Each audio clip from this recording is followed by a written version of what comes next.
Hello again. Hi there. It's you, back to listen to our conversation. What is it you want from us? When you're serious, I get a little bit unsettled. Was I being serious? Yeah, it felt like you were a Radio 1 continuity announcer, like you were kind of setting. Welcome Good to evening, Tuesday's welcome. consulting firm. Yeah, we need to. What are we consulting? Not you, so it's none of your business. Michael, Marc. let's take the bull by the horns. Yes, pets. Pets today, we're talking about pets. Yeah. You obviously felt moved to want to talk about pets. Yes, due to my lack of pets. I've always had pets my whole life, and now I have none. Well, we have a cat outside, but no one really pays attention to it. Shane, that cat belongs to itself. I'd kill mice. Yeah. I have noticed that it's more in your face now that Baxter's not here. Oh, is it? Baxter Well, is not there. No one really pays attention to the cat here. I could be looking Just for a feed it. story. This is the thing, Baxter was a double agent with that cat, right? So if Baxter saw we were there and he saw the cat outside, he'd go out and stand up and bark at it and chase it. Yeah. But if Baxter knew you weren't looking out the back door, he was there and he'd be rowing up against the cat and headbutting it. Did I talk about last week that Baxter, when like other dogs were in heat, tried to interact with him? He had no idea what to do, so like dogs would come and like throw their arse up and bend down in front of him, and he'd ram him like a rhino because he didn't know what to do. He was castrated or whatever. Weird, yeah. Yeah, no, Wow. castrated. He still had the initiative. Yeah. Did you know Michael Jackson was castrated? Or there's a conspiracy? Yeah, when he was a child, wasn't it? Yeah, apparently Michael Jackson, to keep him in that like childlike tone of voice, that remember he's in the Jackson 5. He was a little Afro kid dancing. They wanted to keep that, so they castrated him. And they reckon, allegedly, but he still had that really high tone of voice when he was older, and all that, you know, wishy-washy, didn't he, with those little child friends he had. Our testicular expert, Marc, helping there. Testicular consultant. That episode of Simpsons, you know, when Homer's like really good at choir singing, like he can reach the high notes. Yeah. And then Abe, like Grandpa in the Simpsons, like, this boy's gonna make me millions. And then his voice just breaks and it sounds like Homer. Yeah. Yeah. Michael Jackson. Michael, though, your pets. Yes, Let's my delve a bit pets, okay. into you. We should switch lives for one day. Have you watched... What's the thing? Married at First Sight. Married at First Sight? No. That's another one for your list. After Love Is Blind, Right, Married at First Sight. okay. You'll love it. It's great. So it's the same kind of thing. They get married, but they don't know each other at all. And then they have their wedding and then they live as a married couple. There's a man called John Aiken who is on the panel that consults these married couples on where they're going wrong and what they're doing wrong. And he is you. Oh, wow. He is you. He's your whole interviewing style. He has the sit. He has the nodding, listening face, and he has the hands. It's like, tell me more about that. Yes, he is you. He's you. John You will Aiken. love John Aiken. I have to look him up. get it I for will, you. I You will. will. Anyway, back onto Me, your pets. Yes, pets. answer. Let's Answer the question. I put it to you. How many pets do you have, Mr. Dwyer? I kind of have one, but I do very little to care for it. Right. You know, did you feed Baxter a lot, or did you? No. Who was Baxter's main caregiver? My mother. Your mother. All right. I always do this. You asked me a question. Now I've turned it back on. Yeah. Anyway, sorry. So there was one pet. It's the red Oscar. From Carnew. Red Oscar on the crossroads.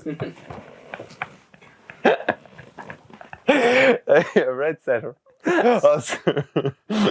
And Oscar loves sniffing your parts. On the radar and that.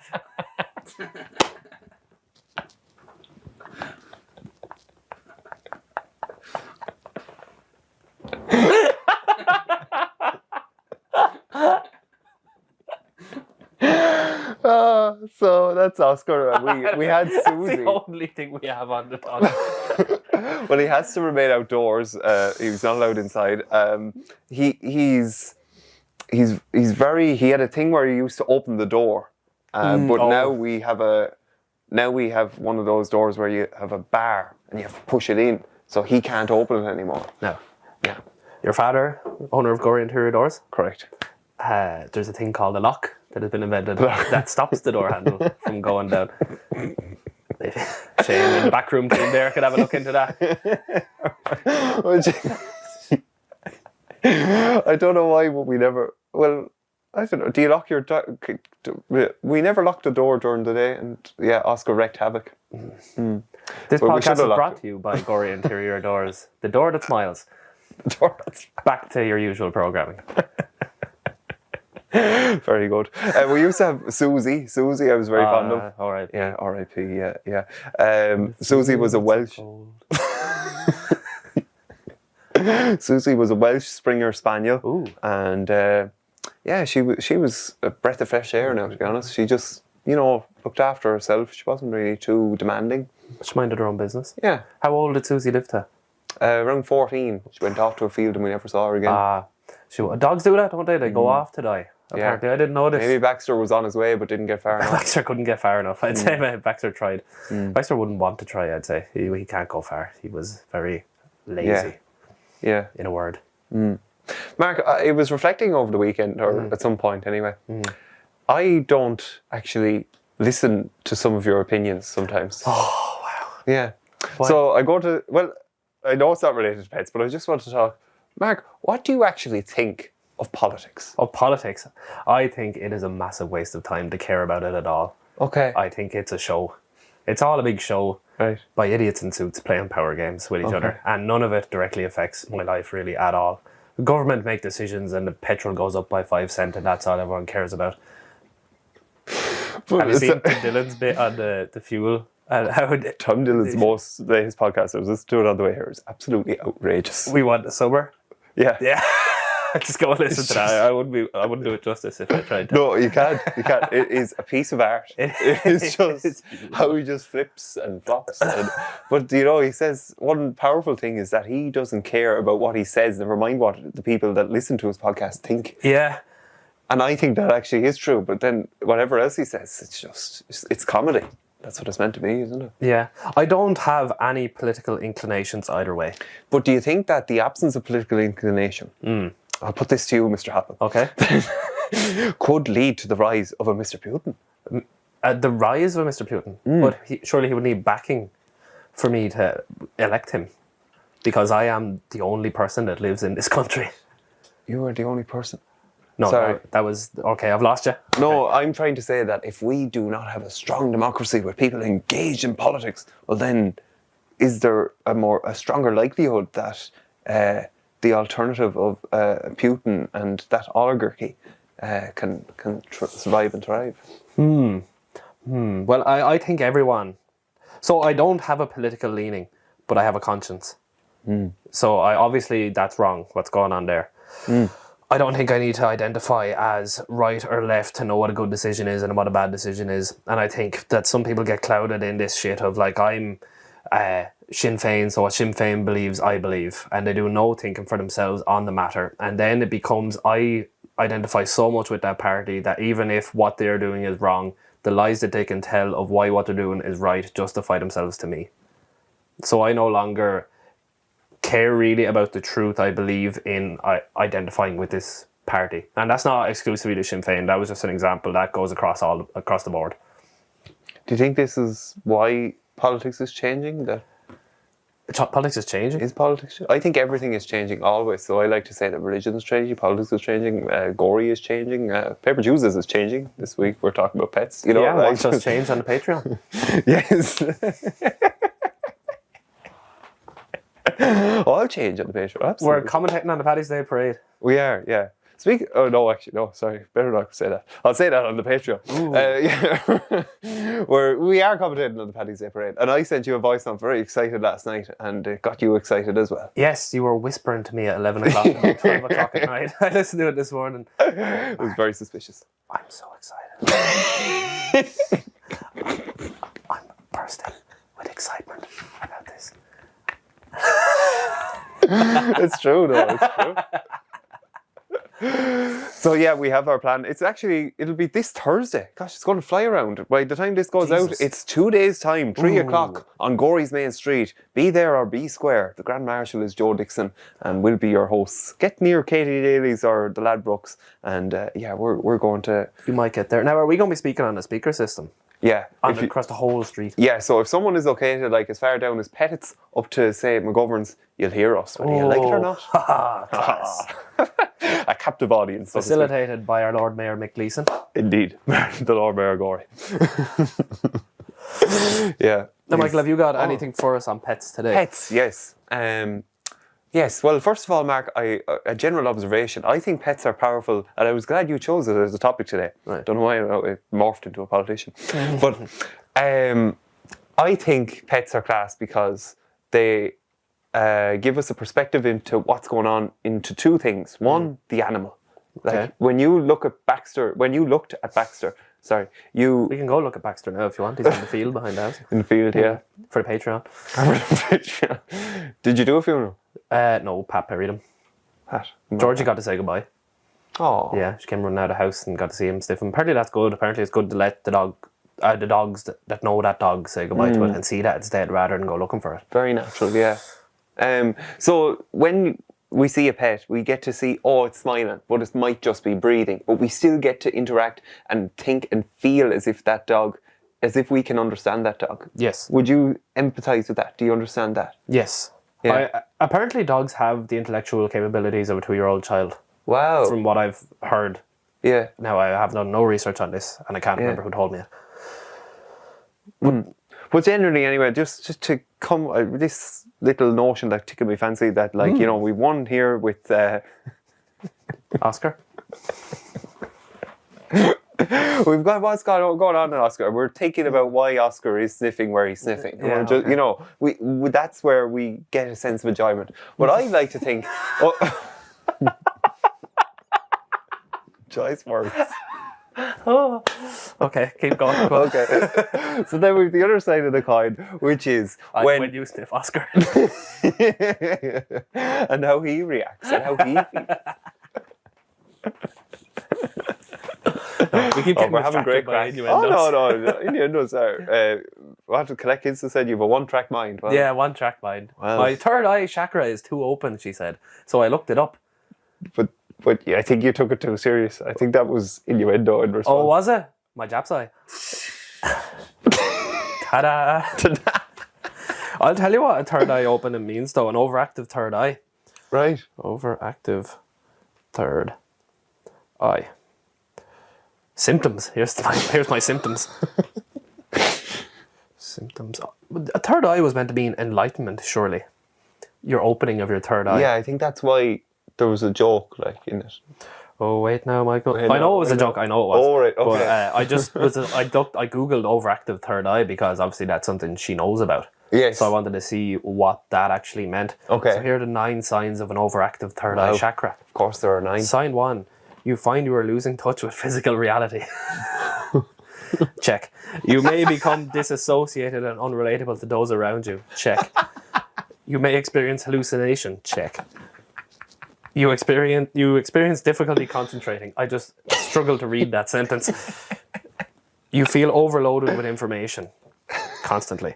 You may become ungrounded and neglectful of your physical body. False. Lies. Lies. 7, you experience mental unrest, anxiety, and paranoia. True. The whole Epstein thing. Okay. Yeah, no, that's it. It says here I should do yoga, crystal healing, and I should follow the path of the healer. I may also like 7 signs that you have an active heart chakra.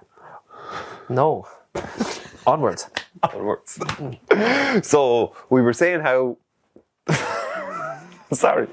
We're going back to Oscar and what he's getting up to. So, like, how we think how the pet is getting on. But I also think that there's another side to this, that I think pets are a powerful example into other people. That, like, when we think about it, like, we see it in the people closest to us, how they find joy in providing for others. So it might be a grandchild, it might be, but I think we also see it when it comes to pets. Yes. Like the way that we talk about them, the way that we think about them, the way that we care for them. Oh, they're sick. Oh, they're this or they're that. Yeah. And that is really personable, and it's very, very authentic. Yes. Very, very human.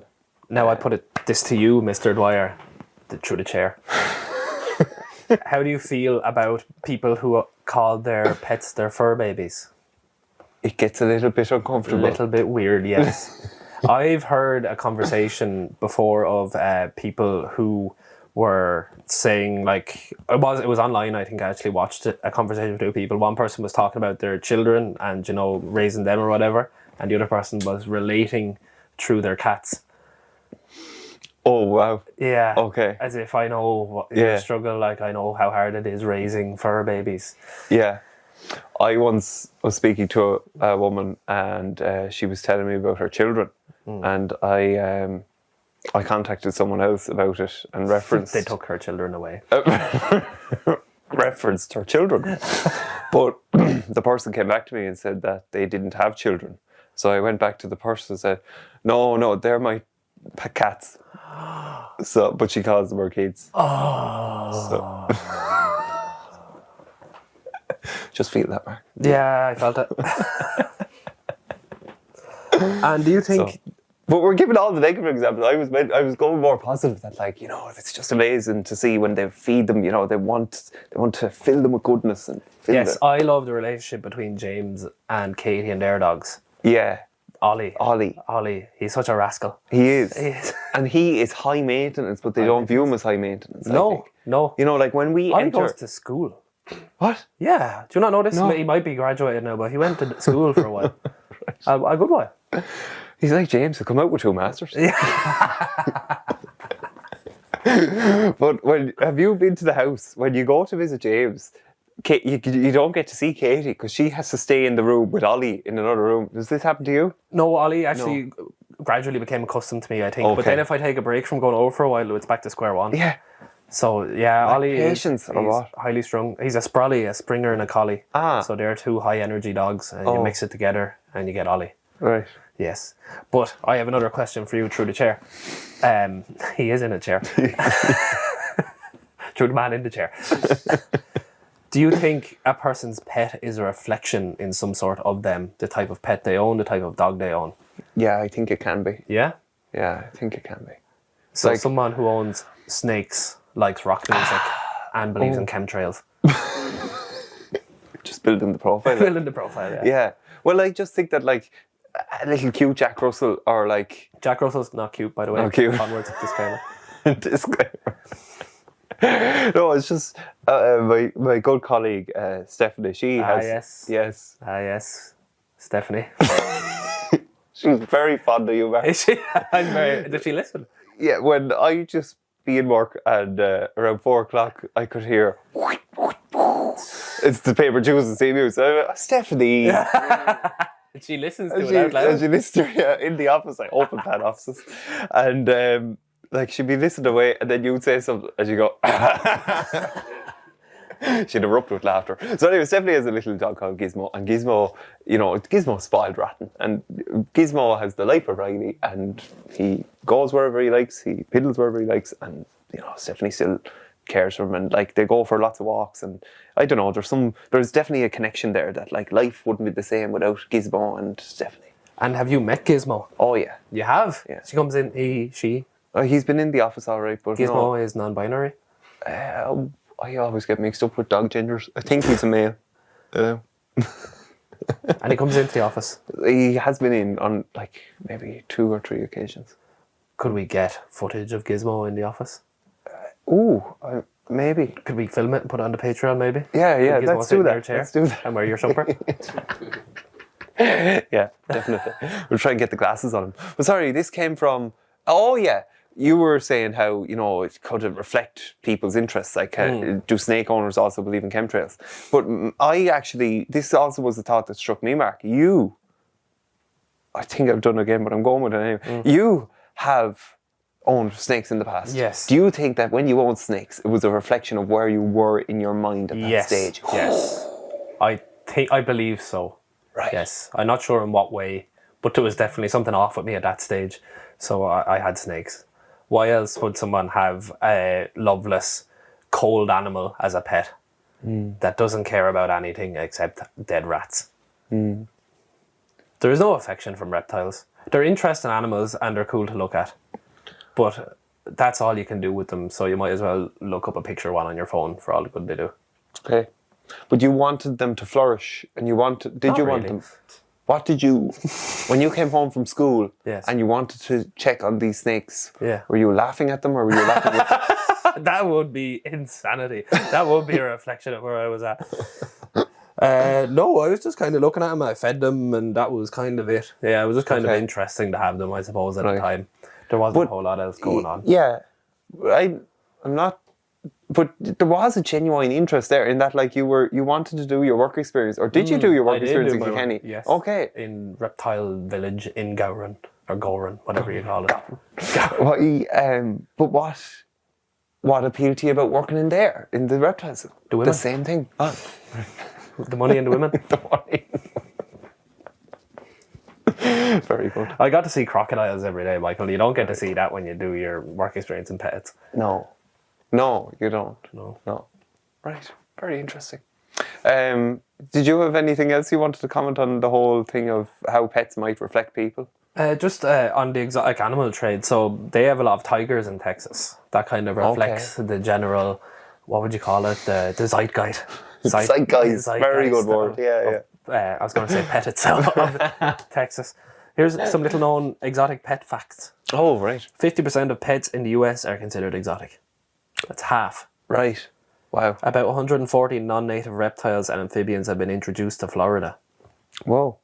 The exotic pet industry is worth $15 billion a year. Beat the holy man. 75% of reptiles from pet shops die within the first year. Can attest to that. Between 1990 and 2021, over 1,300 exotic pets have escaped in the US. Oh, wow. In 2011, over 50 wild animals were released from Zanesville, Ohio. Released into the wild. Okay. There were 91 incidents of death by exotic pets between 1990 and 2021. Right. 75% of human infections started with a 75% of human infections started with an animal-borne disease. No way. My gosh. So they all come from animals. Did AIDS come from monkeys? I don't know. Through the chair? The chair says no. The chair says I don't know. The chair doesn't know. Yeah, I'm sure COVID came from bats. COVID came from bats. Yeah. Where do you think COVID came from? Chinese lab. Right. I think it's fairly well established at this stage. This is the thing about conspiracy theories. I am starting to sound like one, but I'm not. Disclaimer. This podcast is sponsored by Gory, St. Patrick's Day Parade. so, Alex Jones. No, so what was I saying? So if you said 2 years ago that this pandemic started in a Chinese lab, it was a conspiracy theory and you're written off as insane. Now it's a fairly well-established fact that that's how it happened. Same with Epstein. Same with all these things. Was Epstein... Disputed anyway, definitely. People were covering it up or whatever. Oh, sure. At the start. But, alright, do you think like people were lone voices? Yeah, well, definitely some of the original victims were disregarded. When they came out first, yeah. It was, remember, did you watch the documentary? No. There was, they were going to write this big article, an expose on them about these victims' stories of what had happened. And the article then came out after Epstein found out it was coming out. And it was a whole expose on just his highfalutin life that was written in this magazine about him, rather than exposing him as a sex crime instigator. Yeah. So that level of cover-up. Like. That level of cover-up. But now, not that the whole... It's the same for the vaccine, but you know, some things that are conspiracy theories now are going to be pretty much fact in 5 years. But then a lot of things aren't as well, so you have to be in the middle on it, I think, as well. If you just think everything you read online that's opposite to what's being told in the news is true, that's bad. But if you just believe everything you're told as fact, that's bad too. Very true. Shane, you've looked up something. Onwards. So, from National Geographic, HIV originated with monkeys, not chimps. Study finds. So, it must have been the concept, or the idea that it came from chimps originally, but new research has identified that it came in monkeys. Okay. So, that's just something that went wrong, really, then. Well, the theory what I heard, someone was doing a line with a monkey, and that's how it came about. Yes, this is Pepper Juices, and we're talking about pets. So that's mad. Yeah. Onwards. Right. Have I anything else? Oh, dad jokes. Even though it seems to be two dad jokes. I love the one supplies. What did the janitor say when he jumped out of the cabinet? Supplies! What did zero. the ocean say to the man walking on the beach? Nothing, he just waved. Nothing, he just waved. Yeah. What did the baby corn say to the mama corn? I don't know. Where's Papa Corn? Where's popcorn? Like Popcorn. Yeah. or chili. I've been Marc Halpin. So, group scenarios. I'm not sure did we discuss this, but we probably did, but I'm going to tell you anyway. 3 dogs in a house in the girlfriend's session. Oh my gosh, excuse me. Maeve. My fiance. Maeve. Yes, my fiance, Maeve Vinci. So in Maeve's home, they have 3 dogs. They have Bobby, Rio, and Holly. And they did this thing once where the dogs would be always hopping around the place and leaping about and having a great time. So Bobby came in and they said to Bobby, "Bobby, go get Rio." And Bobby went out and the 2 dogs came back. No way. And then they said, "Oh, go get Holly. And then the 2 dogs went out and the 3 dogs came back. No way. That's class. Yeah, That's isn't that so lovely good. to think what they're going on in their heads. They're sheepdogs, aren't they? 2 collies and 1 Jack Russell. Jack Russell. Sheepdogs meant to be most intelligent. Okay. You know, like Britain's Got Talent and all the dancing dogs are all sheepdogs. Yeah. They have the highest level of intelligence. Wow. The lowest are probably pugs. I have no science to back that up other than the way they look. Thank you, Mark. Another thing about pets that I'd say they're very emotionally aware. Yes. I think so. Do you think dogs, like Oscar knows when you're horny, so he comes and sticks? Oh my gosh. No, but do you think dogs know when you're sad, so they come and console you?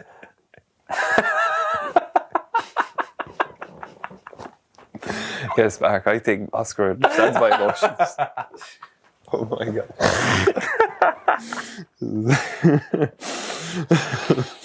Onwards. Oh, yes. This is about hands. Have you heard about clever hands?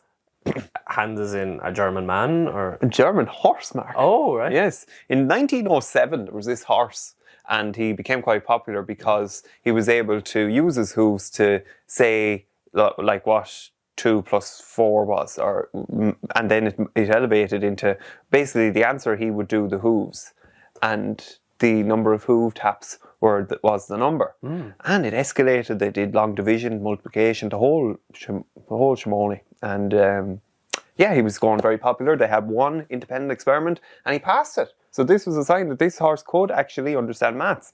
They did a second independent experiment, and this time, instead of having people in front of hands, they had 1 person in his left ear and 1 person in his right ear, and both whispered like 2 and 4, and then they discovered the error, that then he got all of them wrong. Right. So they then discovered that he was so emotionally attuned to the people in front of him that he could tell the relief that was coming over them when he got to the right number. really? Yeah. Jesus. The science of it was meant to be astonishing, that after they understood what he was actually doing, they measured it, I think, and it was within, he was able to tell in movement something like 1/15 of a difference, in comparison to how his audience was reacting. Yeah, he was able to read the people's body language and respond within that. Yeah.